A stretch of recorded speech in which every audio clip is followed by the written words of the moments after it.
Kung ikumpara yung sarili mo sa iba, it's okay to run slow. Hey, morning. So, it's already 4 a.m. in the morning. Ulang-ulan. Let's go 10K today, LSD. But let's talk about while running, 5 things we should not do as a beginner runner. Let's go. Go on! Don't start fast. Start slow. It's okay to start slow, then consistently running for the whole 3K rather than starting fast and then for your last 1K, possibly naglalakad ka na.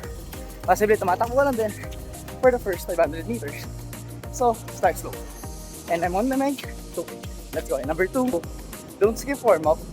Hindi yung pagkapunta mo sa spot mo ng jogging, tatakbo na agad. Try basic warm-ups. Wala masama. Ang daming available sa YouTube.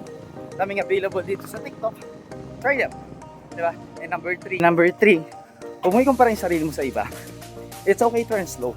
Anyway, I'm on my 6K, remaining 4K. Number 4, don't ignore pain. Paramdaman yung katawan mo.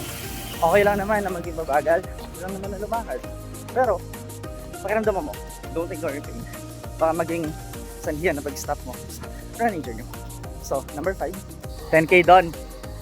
And number 5, always wear your comfortable outfit or running outfit.